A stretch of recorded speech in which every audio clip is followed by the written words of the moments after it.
May the words of my mouth and the meditations of our hearts be acceptable in your sight, O Lord, our rock and our redeemer. Amen. First of all, I thank Clint and his team for leading that special song, a beautiful, melodious song that touches the most innermost me as far as I am concerned. Thank you very much for taking all efforts for that. I'm thankful to God for this opportunity to come before you after my sabbatical and speak in this manner. I thank God for this and also for the worship committee. Also, I am thankful.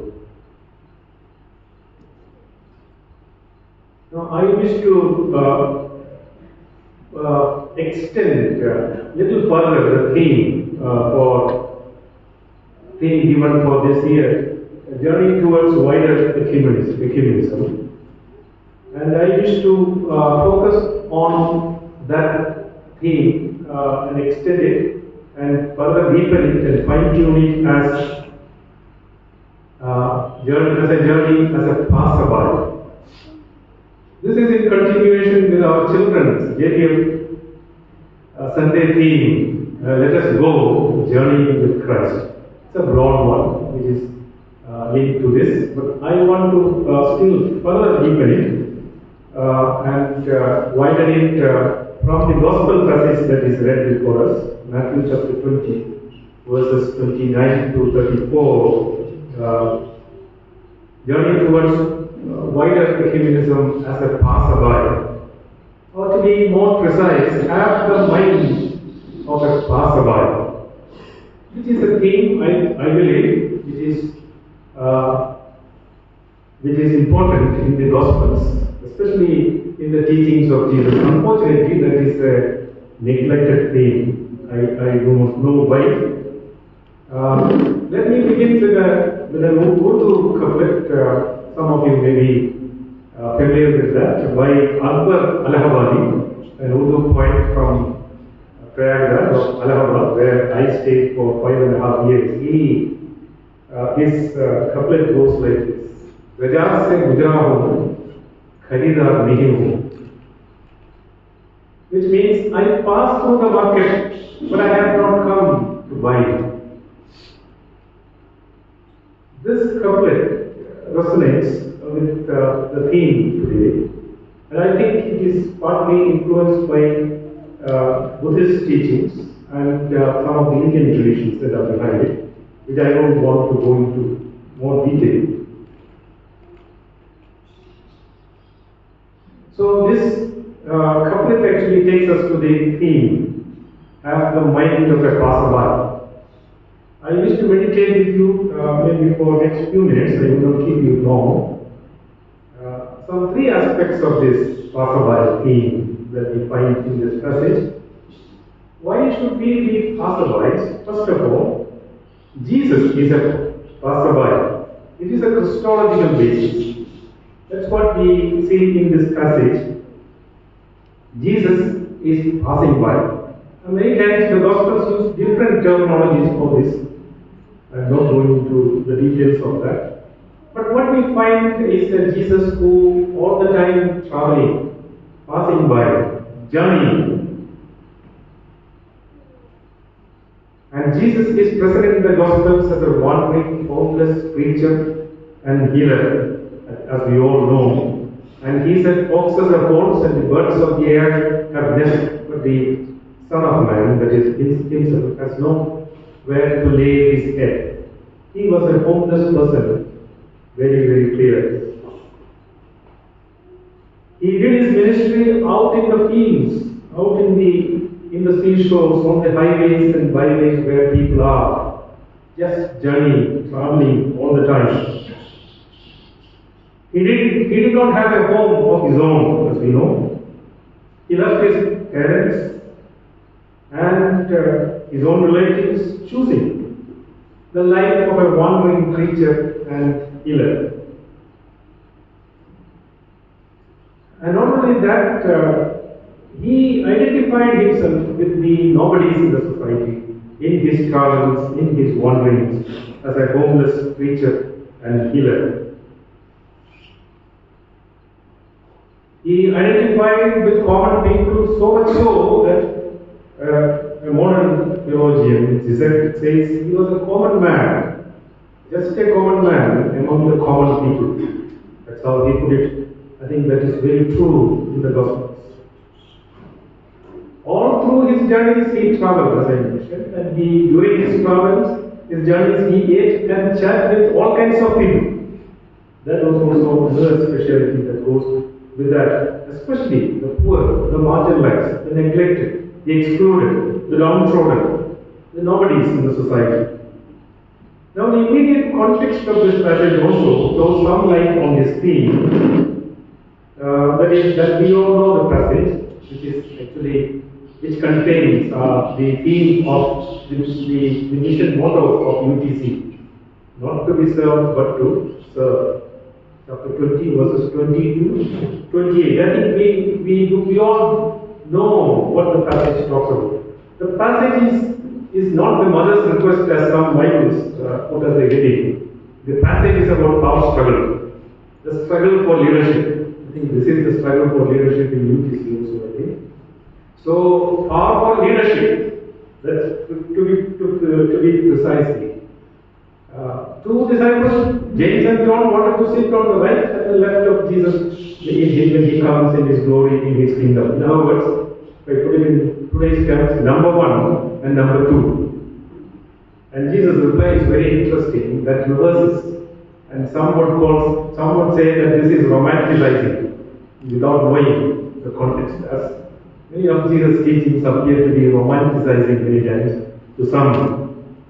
That is the modern, post-colonial perspective of that, unfortunately. But Jesus was not romanticizing. He was making it clear what is his understanding of power or leadership. He said, whoever would like to be great among you must be your servant. And he goes a little more further, intensifies it and says, whoever would be the first must be your slave. A very radical reversal of the existing patterns and practices of leadership or power. And he said, even as the Son of Man came to serve and to give his life as a ransom for many, I have come to serve and to sacrifice myself, so you also ought to be like that and not to be fighting for number 1 and number 2 positions. So that is what he said. So this is the type of disciples, followers that Jesus wanted, because that is his philosophy or understanding of power.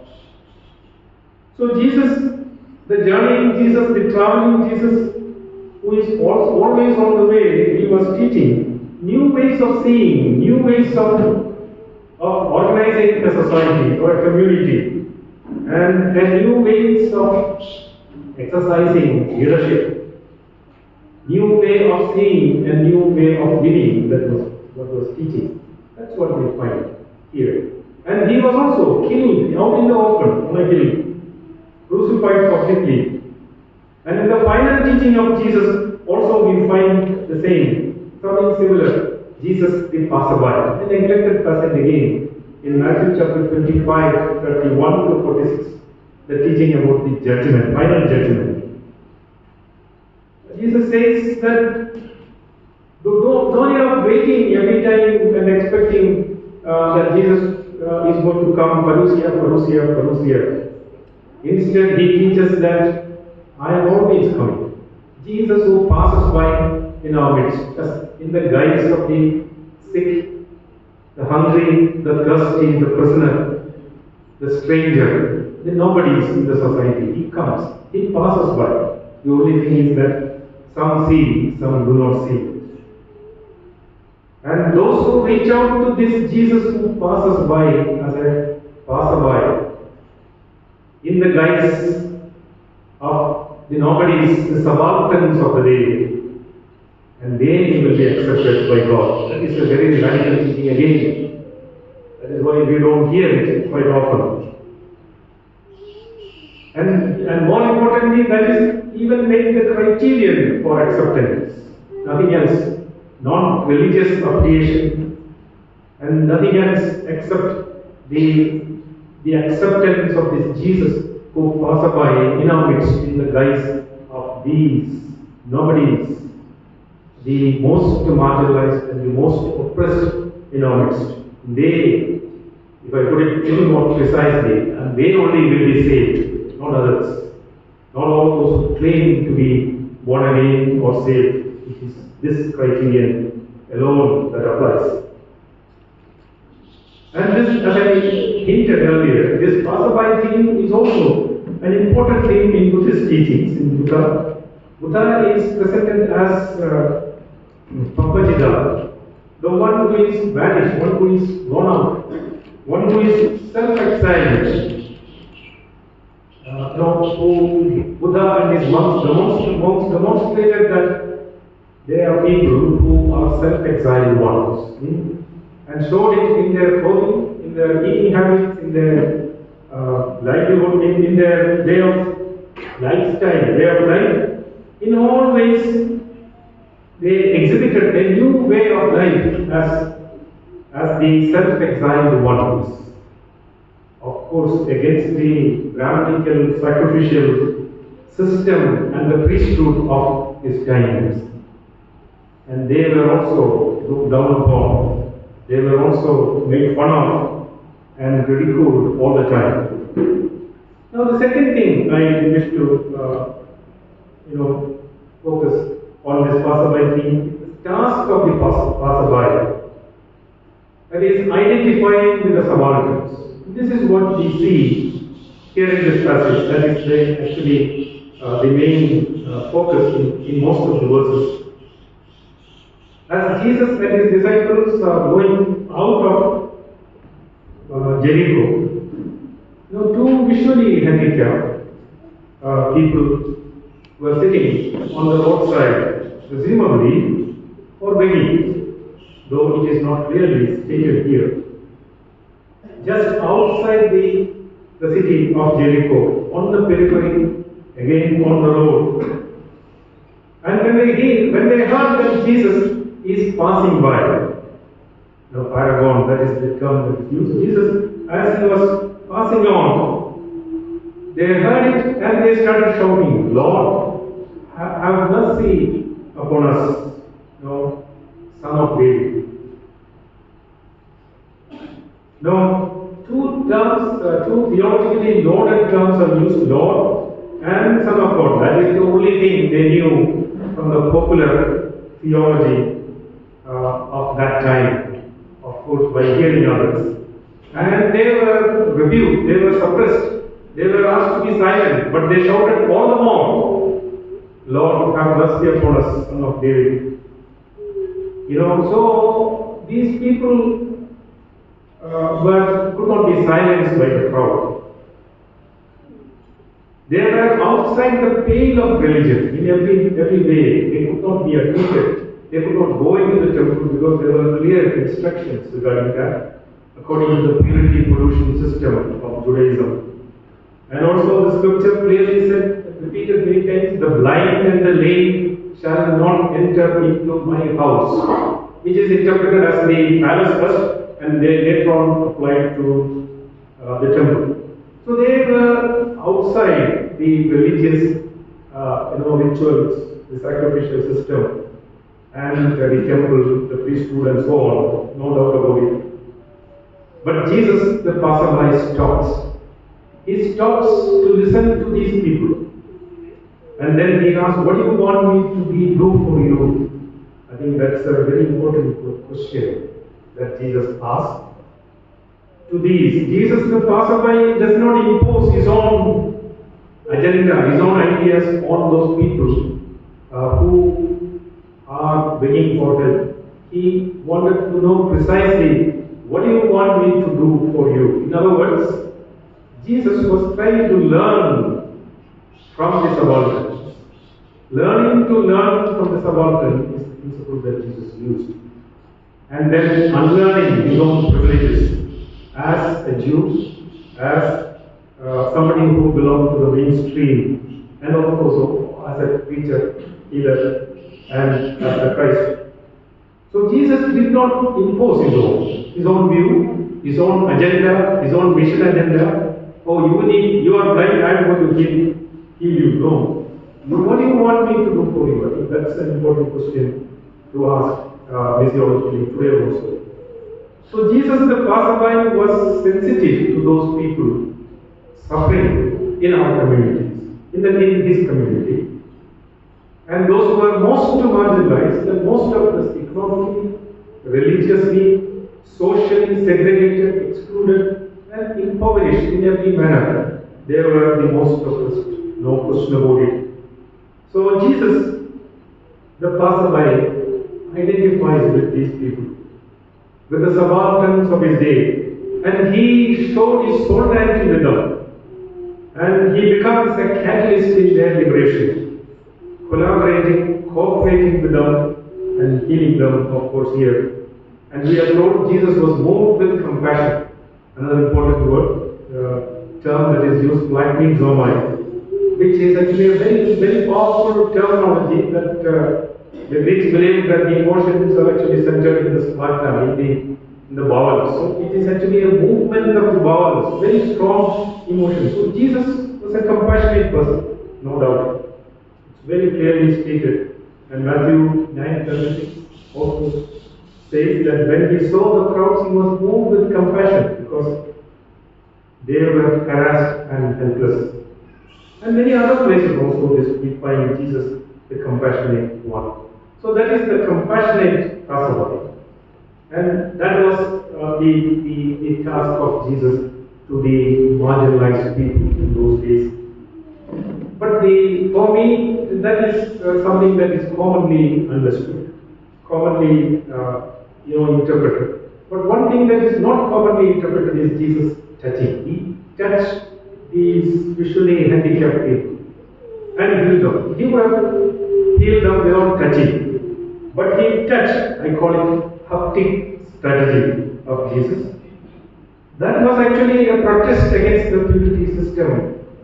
It was a resistance to the purity system, touching the untouchable. This is something that Jesus did all through his ministry. Many times it has gone unnoticed. He touched the untouchable of the day, the leprosy infected. The woman with a flow of blood was allowed to touch him.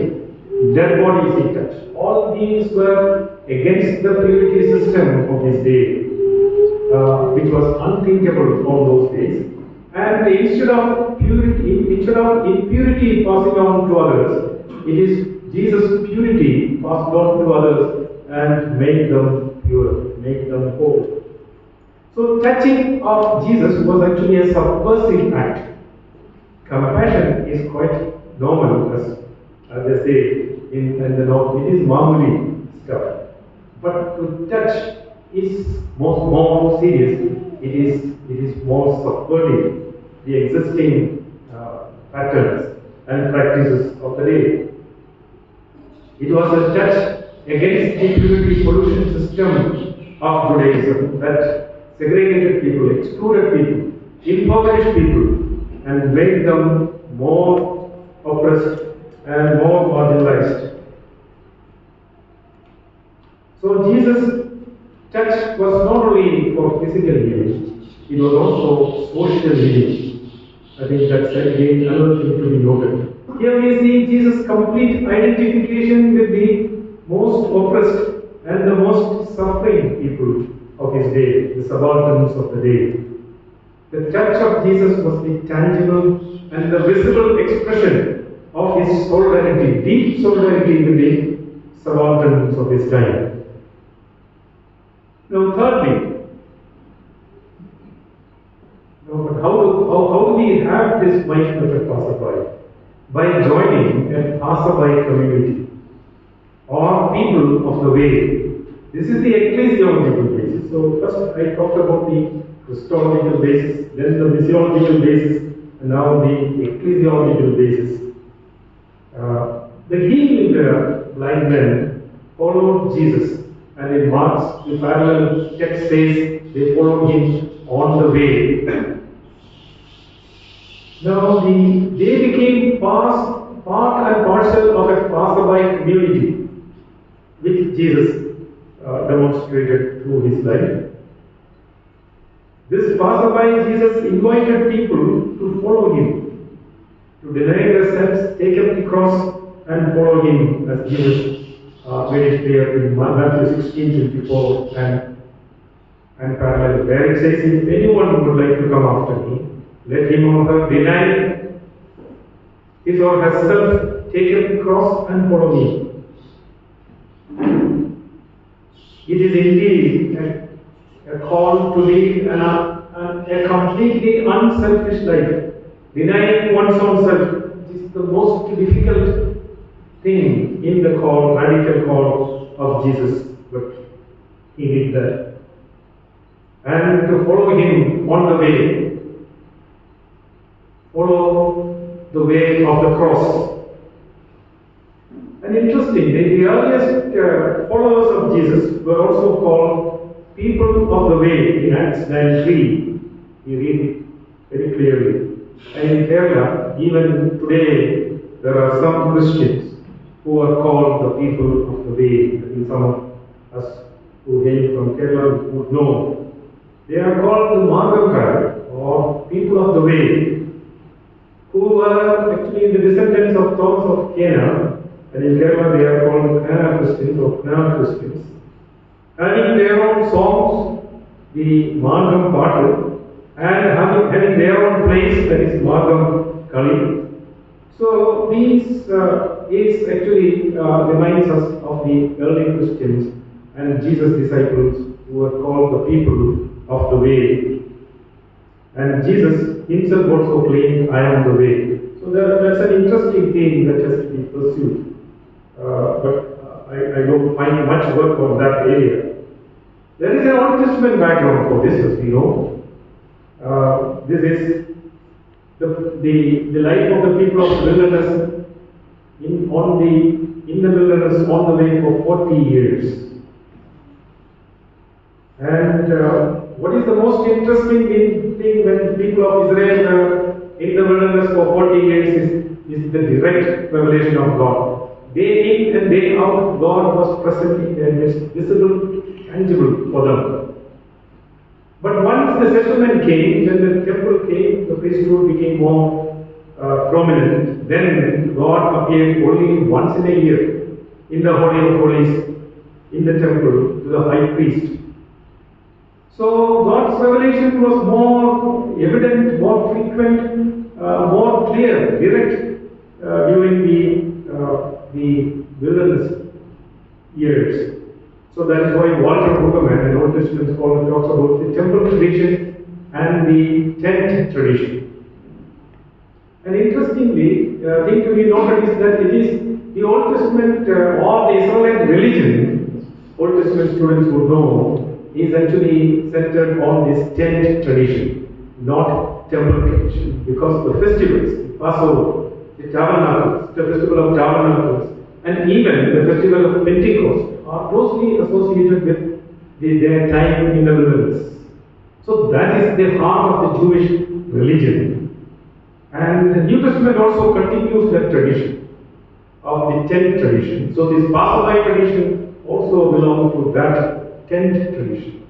That is why John's Gospel put it so precisely, aptly in John 1:14. The Word became flesh and dwelt among us. See, the word that is used for dwell, actually some translations say tabernacle among us. May God's tent among us, like reminding them of the tent tradition of God's direct and miraculous revelation for them day in and day out.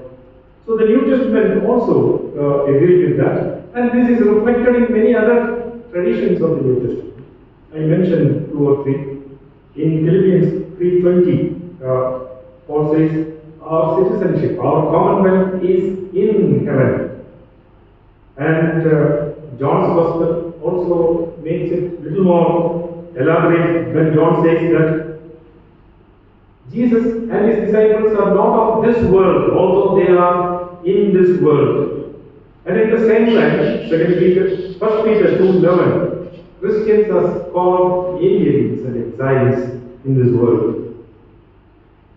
Hebrews 13:14 also refers to this, and the author says, "For we have no lasting city here, but we seek a city that is to come." Let us examine our lives today in the light of the message that has come to us.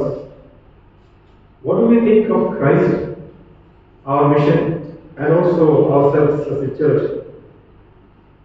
Kosuke Koyame, a Japanese theologian, an old one, he made in his book, the Pilgrim or Tourist, he asked us this question: are we pilgrims or tourists? See, though both of them are passerbys, but they have two different mindsets. The mindset of the pilgrim is not on what is happening around them. They have only one destination goal, to reach their goal, and then have the vision of God. Whether it is, the best example is people going to Sabarimala, which we always see. Their mind is set towards that. But the tourist is not like that. The mind of the tourist is to enjoy whatever is happening, to participate in all kinds of enjoyments around them. That is there. So they have a different mindset. They have a different goal. So that is why Kwayame ask us to examine ourselves whether we are tourists or pilgrims. Jesus lived the life of a passerby, as we have seen, with a different mindset. And he called his disciples and followers to have a different goal and mindset, and not like the people of this world. If we understand the mission of Jesus as the one who is a passerby, then we will also have his mission, emulate his mission. Identifying the voiceless, powerless, nameless nobodies in the society, as we have already seen. If we have Jesus as a passerby, we will also try to be a passerby. If we see Jesus as a tourist, we will also have a tourist mentality. Now we are called to follow the footsteps of Jesus, who has shown us the way, who called himself as the way, and he asks us to be part of this way. Much of the problems in our churches and institutions are because of this mindset of tourist, temple mindset sometimes, I call it, not tent mindset. Tent mindset is always landed. Temple mindset is a settled mindset with corruption, with priesthood, mediation, and commissions, and so on. Now, this is I think precisely the problem. This is the challenge of this passage. And we tend to follow the Christ who is enthroned as the king, as in the most familiar term, Yeshu Raja hai, right? Those who come from the north. That is the most popular understanding. We wanted Jesus who is enthroned up in the heaven, sitting on the right hand of God, and we don't want to see a Jesus who is in our midst as a passerby, identifying with the subalterns of the day, as the earthly Jesus also did. So there is a lot of difference between our understanding. It makes a lot of difference in our understanding of Christ and also as mission. The slogan of railways, in the past, I don't know, now we don't see, less luggage, more comfort. I think this is actually, this applies. So let me elaborate that, let me explain it a little bit. If we have the mind of a pilgrim, then the luggage will be less. The best example, if you look at the Sabarimala pilgrims, they carry very little luggage, very less, because they have climbed of course 18 steps and go through the forest and so on. See, that applies actually to Christian life also, I believe. I don't know if you have seen the movie Against the Ice, a very interesting movie. It's touched me. It's the journey of a captain and his helper from the ship through the ice from Denmark to Greenland. For many months they had to travel through the ice. You know, one of the advice that the captain gives to the helper has touched me. That is, the captain says, travel light. Travel light.